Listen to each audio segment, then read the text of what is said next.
Communication एक energy है जो आप अपने थॉट्स, अपने वर्ड्स और कई बार अपने एक्शंस, एक्सप्रेशंस के जरिए भी जाहिर करते हैं। लोग कहते हैं कि बड़ी ताकत के साथ बड़ी जिम्मेदारी भी आती है। अगर आपके जिंदगी को लेकर बड़े सपने हैं तो आपको उसके लिए जिम्मेदारी भी लेनी होगी, और वो जिम्मेदारी खुद की और अपने शब्दों की है। शायद आपको नहीं पता होगा, लेकिन सही शब्दों के इस्तेमाल का आपकी जिंदगी पर बहुत असर पड़ सकता है। क्योंकि कहा जाता है ना कि इंसान एक दुकान है और जुबान उसका ताला। ताला खुलता है तो पता चलता है कि दुकान में कौन सा माल भरा पड़ा है। आज की बुक समरी है the science of effective communication, जिसे लिखा है इयान टोवस्की ने। आज की ये बुक समरी आपको एक अच्छा कम्युनिकेटर बनना सिखाएगी। आप अपने शब्दों के जरिए लोगों को इन्फ्लुएंस करने के कई तरीके सीखेंगे और आप देखेंगे कि आप खुद को और अपने आसपास के लोगों के साथ कैसे अपने रिश्ते को बेहतर बना पाते हैं। इस बुक के ऑथर इयान टोवस्की, जिन्होंने meditation, psychology, time management, emotional intelligence और कम्युनिकेशन स्किल्स के बारे में कई किताबें लिखी हैं, वो एक एंटरप्रेन्योर और यूरोप में बहुत सी कंपनियों के लिए ह्यूमन रिसोर्स कंसल्टेंट भी रहे हैं। इयान का माइंडफुलनेस फॉर सक्सेस नाम का एक ब्लॉग है जहां वो खुद का बेस्ट वर्जन कैसे बने और ऑसम लाइफ कैसे जिएं, इसके बारे में अपने ग्रेट आइडियाज शेयर करते हैं। तो आइए फिर बिना देर किए शुरू करते हैं आज की book summary, the science of effective communication by Ian Tovsky. क्या आपको कभी यह महसूस हुआ है कि आप जो कहना चाहते हैं वो कह नहीं पा रहे हैं? जब चीजें आपके हिसाब से नहीं होती तो आपको बुरा लगता है। तो हो सकता है कि आपको अपने कम्युनिकेशन स्किल्स को बेहतर करने की जरूरत हो। अच्छा कम्युनिकेशन एक बहुत ही जरूरी स्किल है। इसके बिना आप कभी भी जिंदगी में आगे नहीं बढ़ सकते। इस समरी से आप लोगों से स्किलफुल तरीके से बातें करना सीखेंगे। आप देखेंगे कि इफेक्टिव कम्युनिकेशन क्यों जरूरी है। अच्छे कम्युनिकेटर्स जिंदगी से वो सभी कुछ पा सकते हैं जो वो चाहते हैं, चाहे वो उनके पसंद की जॉब हो, अच्छे ग्रेड्स हो, रोमांटिक पार्टनर हो, वो सब कुछ पा सकते हैं। बहुत अच्छे कम्युनिकेशन स्किल से दोस्त बनाना भी आसान होता है। इस समरी से आप इफेक्टिव कम्युनिकेशन के बेसिक प्रिंसिपल सीखेंगे। कम्युनिकेशन के दौरान ध्यान से सुनना सबसे ज्यादा जरूरी होता है। आप सुनने के कई तरीके सीखेंगे और आप ये भी समझेंगे कि दूसरों के जजमेंट के बारे में चिंता करना कैसे बंद करना है। आप ये भी सीखेंगे कि बातचीत के दौरान नेगेटिव होने से खुद को कैसे रोकना है। आपके नेगेटिव होने से कोई भी आपसे दूर जा सकता है। आप अपनी बातों से बिना दूसरों को ठेस पहुंचाए अपना पॉइंट ऑफ व्यू शेयर करना भी सीखेंगे। आप लोगों की तारीफ करना सीखेंगे और दूसरों द्वारा किए गए अपमान या बुरे कमेंट से कैसे डील करना है, ये भी सीखेंगे। और आखिर में आप ऐसे लोगों से आसानी से कम्युनिकेट करने के तरीके सीखेंगे जो सुन नहीं सकते। ये समरी आपको खुद को बेहतर बनाने में मदद करेगी। तो आइए इस स्किलफुल लर्निंग जर्नी की शुरुआत करते हैं इस पहले चैप्टर से, listening the most fundamental of all conversation skill. अच्छी बातचीत का बेसिक प्रिंसिपल होता है ध्यान से सुनना, लेकिन ज्यादातर लोगों के लिए बातचीत का मतलब होता है खुद बोलते जाना। दूसरे क्या कह रहे हैं वो उस पर ध्यान ही नहीं देते। इस वजह से लोग जो सुनते हैं उसका सिर्फ 25% ही याद रख पाते हैं। आपको शायद पता नहीं होगा कि बातचीत के दौरान ध्यान से सुनना इतना जरूरी क्यों है। जब आप कोई बातचीत शुरू करते हैं तब आप कुछ सीखते हैं। अलग अलग लोगों से इंटरेक्ट करके आप अपने नॉलेज को बढ़ाते हैं। इसलिए आप जिस इंसान से बातचीत कर रहे हैं उससे कुछ सीखने को मिलेगा, ये सोचकर उसे मेंटर के रूप में देखिए और उन्हें सुनना शुरू कीजिए। कम्युनिकेशन एक्सपर्ट जूलियन ट्रेजर का कहना है कि लोग सिर्फ 60% बातचीत पर ही ध्यान देते हैं। हम जानते हैं कि अगर हम कुछ भूल गए तो वो हम आसानी से किसी बुक या वीडियो में खोज सकते हैं, लेकिन हम अपनी मां से हुई बातचीत को इंटरनेट में नहीं खोज सकते। उसके लिए हमें उस बातचीत में ध्यान देकर सुनना होगा। अच्छे से सुनने के लिए आपको इसके अलग अलग टाइप के बारे में पता होना चाहिए। उन्हें लिसनिंग अप्रोच कहा जाता है। यह बात करते समय आपकी पोजीशन के ऊपर डिपेंड करता है। पहला अप्रोच है क्रिटिकल लिसनिंग। यह तब होता है जब आप किसी बातचीत में फैक्ट्स को एनालाइज कर रहे होते हैं। जैसे आपका दोस्त आपको उसके नए फोन के बारे में बता रहा है, वो आपको बता रहा है कि इसकी स्क्रीन कितनी बड़ी है, प्रोसेसर कितना फास्ट काम करता है और इसके अंदर कितना डेटा स्टोर किया जा सकता है। जब आप उसे सुनते हैं तो आप उसकी बात को वेरीफाई करने की कोशिश करते हैं। आप सोच रहे होते हैं कि क्या उसका फोन सच में मार्केट के दूसरे फोन से बेहतर है। दूसरा है एम्पैथेटिक लिसनिंग। इसमें आप दूसरों को उनकी फीलिंग एक्सप्रेस करने में मदद करने के लिए सुन रहे होते हैं। जैसे आपकी दोस्त आपको बता रही है कि वो अपने बॉयफ्रेंड से ब्रेकअप के बाद कितनी दुखी है। आपकी पोजीशन इस सिचुएशन में आपकी दोस्त की जरूरत के हिसाब से होनी चाहिए। तीसरी अप्रोच है रिडक्टिव लिसनिंग। जैसे एक सर्जिकल नर्स हेड सर्जन के कमांड को फॉलो करती है। इस सिचुएशन में उसे उनके शब्दों को जल्दी सुनकर समझना होता है, तो उसे फैक्ट्स पर फोकस करके उसके ऊपर जल्दी से काम करना होता है। चौथा है एक्सपेंसिव लिसनिंग। जैसे आपकी दोस्त आपको बताती है कि वो अपने पति से तलाक के लिए केस फाइल करने वाली है। आप उसे उसके एक्स हस्बैंड के बारे में बात करते हुए सुनते हैं। वो बताती है कि उसके लिए लॉयर हायर करना कितना मुश्किल है। इस सिचुएशन में आप फैक्ट समझने के लिए सुन रहे हैं। ये एम्पैथेटिक लिसनिंग के जैसा ही है, लेकिन एक्सपेंसिव लिसनिंग इमोशन से ज्यादा फैक्ट्स पर फोकस करता है। पांचवा अप्रोच है पैसिव लिसनिंग। पैसिव लिसनिंग के लिए आपको कुछ भी नहीं करना पड़ता है। जैसे आपके पिता आपको बताते हैं कि वो कैसे गोल्फ कोर्स में गेम जीता करते थे। इस सिचुएशन में आपको रिएक्ट करने की जरूरत नहीं है। आप जानते हैं कि आपके पिता सिर्फ चाहते हैं कि कोई उन्हें सुने। आखिरी अप्रोच है एक्टिव लिसनिंग। यह तब होता है जब आप सवाल पूछते हैं और सामने वाले के शब्दों पर रिएक्ट करते हैं। एक्टिव लिसनिंग में आप सामने वाले को यह बताते हैं कि आप उन्हें सुनने में इंटरेस्टेड हैं। आपको किस लिसनिंग अप्रोच का इस्तेमाल करना है, ये सिचुएशन पर डिपेंड करता है। कई लोग एक्टिव लिसनिंग पसंद करते हैं क्योंकि दूसरों के द्वारा समझा जाना एक अच्छा एहसास होता है, लेकिन कई बार सिर्फ पैसिव लिसनिंग भी काफी होती है। How to stop fearing judgement. कुछ लोग बात करते समय सिर्फ सही शब्द चुनने में ही स्ट्रगल नहीं करते, बल्कि उन्हें इस बात का भी बहुत ज्यादा डर होता है कि उन्हें जज किया जाएगा। वो सोशल एंजाइटी डिसऑर्डर या SAD से जूझ रहे होते हैं। SAD पैनिक अटैक का कारण बन सकता है और एक इंसान को सोशली अलग थलग कर सकता है। हालांकि सभी लोगों को SAD टेंडेंसी नहीं होती, लेकिन हम सभी इस बात की चिंता करते हैं कि लोग हमारे बारे में क्या सोचते हैं।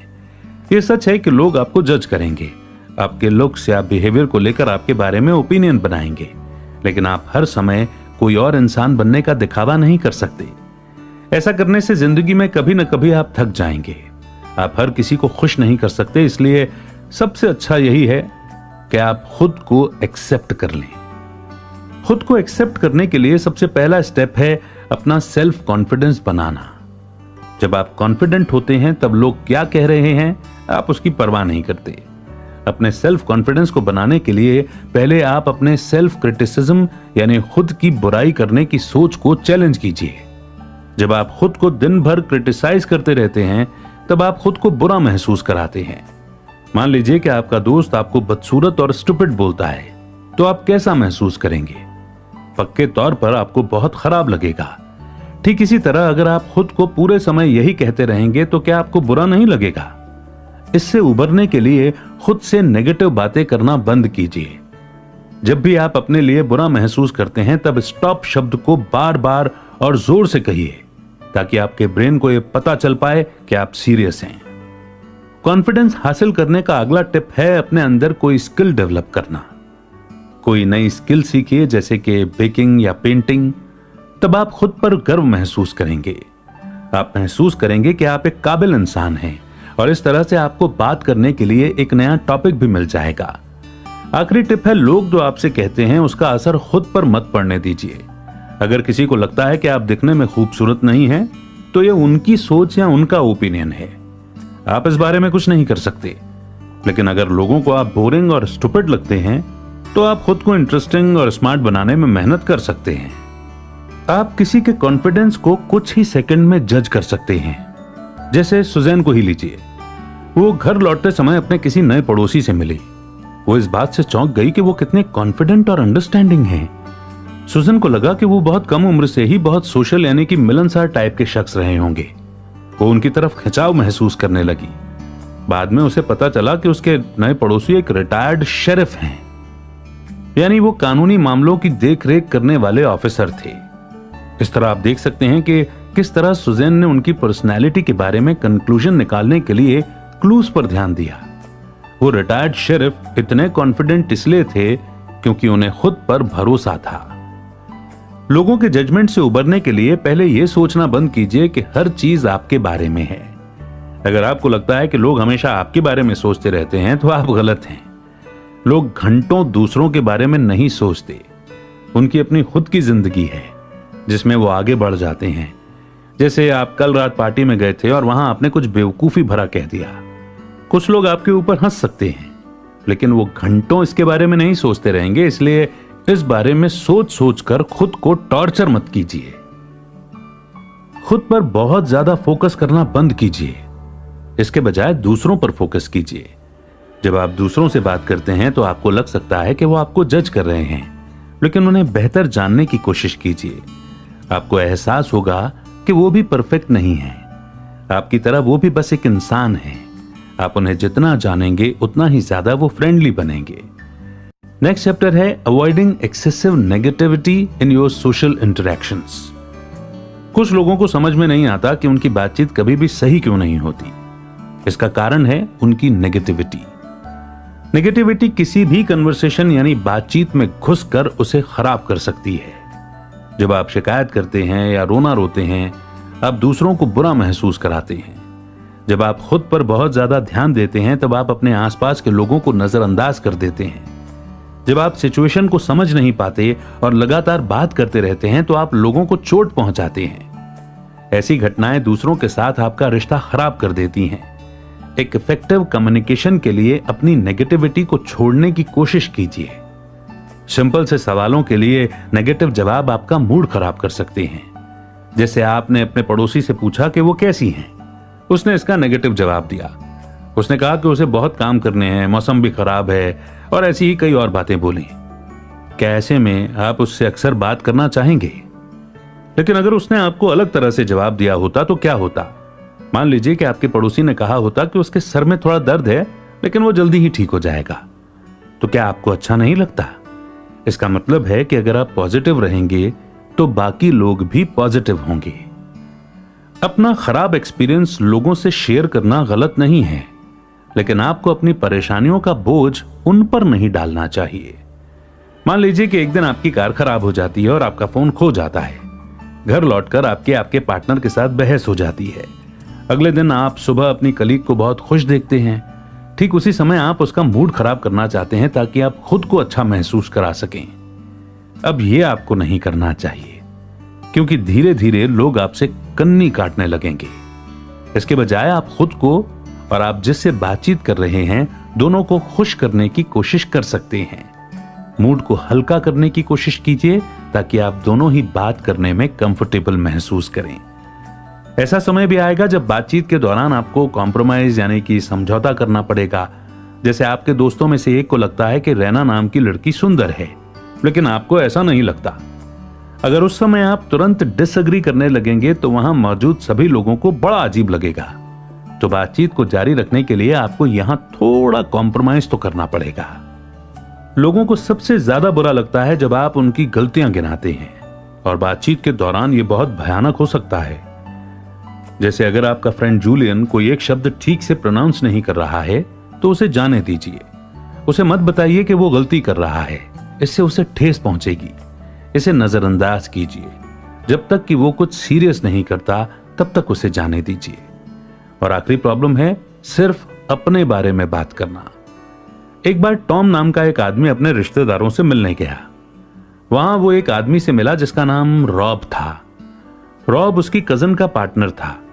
जब टॉम ने रॉब से बात की तो रॉब सिर्फ अपने यूरोप के सबसे महंगे रिजॉर्ट में बताए हुए वेकेशन के बारे में बात करता रहा। रॉब टॉम के एडवेंचर्स के बारे में सुनने में बिल्कुल भी इंटरेस्टेड नहीं था।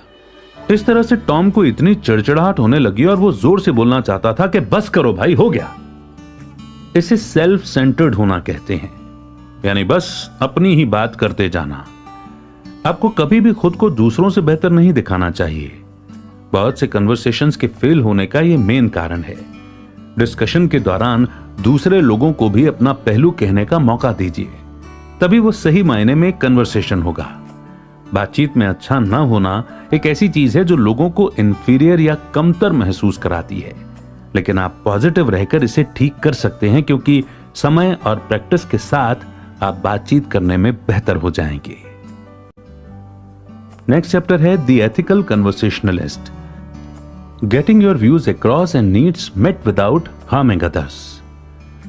अच्छी कन्वर्सेशन स्किल बहुत अच्छे रिलेशनशिप बना सकती है, लेकिन अच्छा कन्वर्सेशन स्किल होने का मतलब झूठ बोलना नहीं है। झूठ बोलना कहीं भी सही नहीं होता। हां, कुछ सिचुएशन होते हैं जहां झूठ बोलकर एक इंसान बचकर निकल सकता है, लेकिन आगे चलकर इसके अनचाहे नतीजे भी हो सकते हैं। यही बात हंसी मजाक पर भी लागू होती है। कुछ जगह है जहां आप मजाक कर सकते हैं, लेकिन कुछ जगह ऐसी हैं जहां आप मजाक नहीं कर सकते। मजाक करते समय हमेशा यह ध्यान रखिए कि आप किसके साथ मजाक कर रहे हैं, ताकि आप उन्हें चोट ना पहुंचाएं। चलिए बातचीत के दौरान झूठ बोलने और मैनिपुलेट करने के बारे में डिस्कस करते हैं। इमेजिन कीजिए कि आप अपने दोस्त से आपके घर आते हुए एक बोतल सोडा लाने के लिए कहते हैं। आप यहां क्या कर रहे हैं? आप अपने शब्दों से उसके बिहेवियर को बदलने की कोशिश कर रहे हैं, और इसमें कुछ भी गलत नहीं है। जब तक कि कोई काम किसी को चोट नहीं पहुंचाता वो सही होता है। लेकिन कुछ लोगों का मानना है कि लोगों को मैनिपुलेट करना गलत है। मैनिपुलेट करने का मतलब है चीजों को अपने हिसाब से घुमाना। ये एक ऐसी कन्वर्सेशन स्किल है जो आज की दुनिया में सरवाइव करने के लिए इंसान के पास होना जरूरी है, लेकिन इसे सीखने से पहले कुछ चीजें हैं जिन्हें आपको याद रखने की जरूरत है। सबसे पहला, दूसरों का मन बदलने की कोशिश मत कीजिए, खासकर जब आप अपने फायदे के लिए ऐसा करना चाहते हैं। मान लीजिए कि आपकी एक दोस्त एक ऐसे इंसान को पसंद करती है जिसे आप पसंद नहीं करते, लेकिन आप ये भी जानते हैं कि वो इंसान बुरा नहीं है और शायद वो आपकी दोस्त को पसंद भी करता है। आप अपनी दोस्त को उसके साथ समय बिताने से रोकते हैं। इस तरह से आप अपने दोस्त की फीलिंग्स को चोट पहुंचा रहे हैं। अगर किसी तरह से उसे यह बात पता चल जाती है तो आप अपना दोस्त और भरोसा दोनों खो देंगे। दूसरा है, किसी की कमजोरी या मजबूरी देखकर उससे ऊंचा बनने की कोशिश मत कीजिए। मान लीजिए कि आप एक लॉयर हैं, आपके दोस्त ने आपको और कुछ कलीग्स को समय बिताने के लिए अपने घर बुलाया है। उनमें से एक अपने से नीचे फ्लोर पर रहने वाले पड़ोसी के बारे में बताता है जो बड़ा ही इरिटेटिंग है। वो आदमी कहता है कि वो अपने पड़ोसियों के खिलाफ उसे डिस्टर्ब करने के लिए केस करेगा। वो और चीजें भी बताता है जिसके लिए वो उन पर केस करना चाहता है। एक लॉयर होने के नाते आप जानते हैं कि वो ऐसा नहीं कर सकता, तो आप उसे सही जानकारी देकर उसका मन बदलने की कोशिश करते हैं। लेकिन क्योंकि उसे लॉ के बारे में ज्यादा पता नहीं है, इसलिए वो इससे घबराया हुआ और शर्मिंदा महसूस करेगा। तो झूठ बोलना कैसा रहेगा? हमें बचपन से ही सिखाया जाता है कि कभी झूठ नहीं बोलना चाहिए। हमारे पेरेंट्स हमसे हमेशा कहते आए हैं, लेकिन अगले ही पल हम उन्हें झूठ बोलते हुए सुनते हैं। तो आपको लगता होगा कि आखिर झूठ बोलना सही है या गलत? अगर आप झूठ के दम पर रिश्ते बनाते हैं तो वो जल्दी ही टूट जाएंगे। साथ ही आप किसी से झूठ बोलते हैं तो आप उसे धोखा दे रहे होते हैं। आगे चलकर वो आपके झूठ के कारण गलत फैसले ले सकते हैं। झूठ बोलना गलत है और ये कभी भी सही नहीं हो सकता, लेकिन कई बार कुछ सिचुएशंस में आप झूठ बोलकर बच सकते हैं। जैसे जब आपका दोस्त आपसे पूछता है कि क्या आपको उसकी नई हैट पसंद आई या नहीं, तो आप अपने दोस्त को बुरा महसूस नहीं कराना चाहते और इसीलिए ऐसे समय में झूठ बोलने में कोई बुराई नहीं है। लेकिन जब सीरियस चीजों की बात आती है तो आपको सच बोलना चाहिए। मान लीजिए कि आप अपनी दोस्त को कहते हैं कि वो इंजीनियरिंग में अच्छी है। वो इस पर यकीन कर लेती है और इंजीनियरिंग के एग्जाम की तैयारी करने लगती है, लेकिन वो बहुत कम नंबर लाती है और फेल हो जाती है। अब यहां अपने दोस्त से सच बोलना ज्यादा अच्छा है, भले ही उसे चोट क्यों ना पहुंचे। तो इस इंपॉर्टेंट पॉइंट को समझने के बाद बढ़ते हैं आगे नेक्स्ट चैप्टर की ओर, द आर्ट ऑफ कॉम्प्लीमेंट। तारीफ करना किसी के दिल को जीतने का एक असरदार तरीका है। जब आप किसी की तारीफ करते हैं तो उन्हें लगता है कि आप उनकी केयर करते हैं, बदले में वो आप पर ध्यान देने लगते हैं। लेकिन आपको यह भी पता होना चाहिए कि तारीफ मिलने पर आपको रिस्पॉन्ड कैसे करना है। इसके लिए आप बस उन्हें दिल से धन्यवाद दे सकते हैं। ऐसा करना लोगों को यह बताएगा कि आप उनकी ओपिनियन को मानते हैं। तारीफ करना बहुत आसान है। आपको बस उस इंसान के पास जाना है और अपने दिल की बात उससे कहनी है। लेकिन क्या आपको ऐसा लगता है कि वो आपका यकीन करेंगे या नहीं? और तारीफें आखिर कब असरदार होती हैं?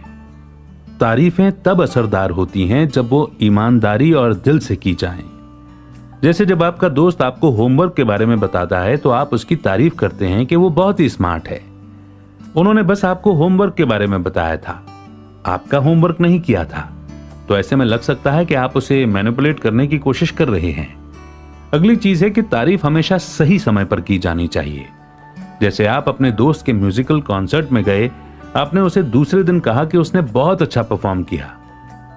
यह उसकी तारीफ करने का सही समय नहीं है। आपको उसकी तारीफ परफॉर्मेंस के तुरंत बाद करनी चाहिए थी। तारीफों को स्पेसिफिक भी होना चाहिए। अगर आप किसी को सिर्फ ये कहते हैं कि वो अच्छे हैं, स्मार्ट हैं या दयालु हैं, ये साफ साफ तारीफ नहीं है। उन्हें बताइए कि वो किस में अच्छे हैं। उन्हें वो अच्छी चीजें बताइए जो उन्होंने की हैं। कभी भी सिर्फ खुद को अच्छा दिखाने के लिए तारीफ मत कीजिए। जब आप मन से तारीफ करते हैं तो आपको अच्छा महसूस होता है।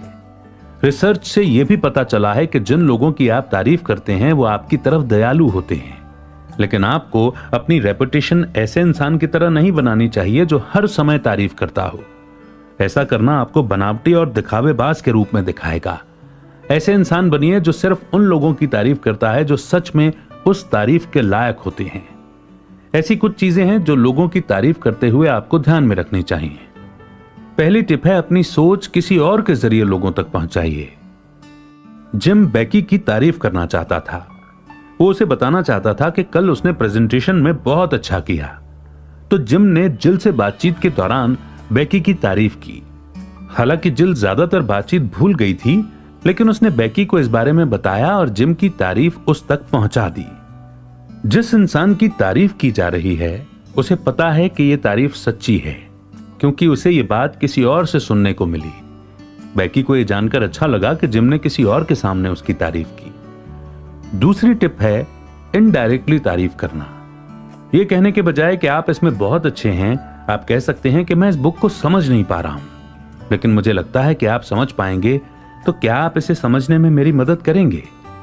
जब इस तरीके से आप किसी की तारीफ करेंगे तो वो शर्मिंदा नहीं होंगे और तारीफ को एक्सेप्ट कर लेंगे। आखिरी टिप है, आखिर में कुछ सवालों को जोड़ दें। टेड ने केन से कहा, हे केन, तुम बहुत अच्छी ड्राइंग करते हो, तुमने ये कहां से सीखा? टेड ने तारीफ के आखिर में एक सवाल जोड़ दिया था। ऐसा करके उसने बातचीत को आगे बढ़ाने का मौका दिया। केन अब अपने स्कूल और उसने जो कुछ कोर्सेज या क्लास किए हैं के बारे में इससे बात करके इस बातचीत को आगे बढ़ा सकता है। अगर टेड ने सिर्फ केन की तारीफ की होती तो उसके बाद दोनों के बीच में एक अजीब सी खामोशी का माहौल बन जाता। तारीफ करने से तारीफ को एक्सेप्ट करना ज्यादा मुश्किल होता है। हो सकता है कि जब आपकी तारीफ की जाए तो आप कुछ न कह पाएं या फिर शर्मिंदा हो जाएं। ऐसे समय में सामने वाले को पोलाइटली धन्यवाद देकर उसकी ओपिनियन को मान लेना चाहिए। यही करना सबसे बेस्ट होगा।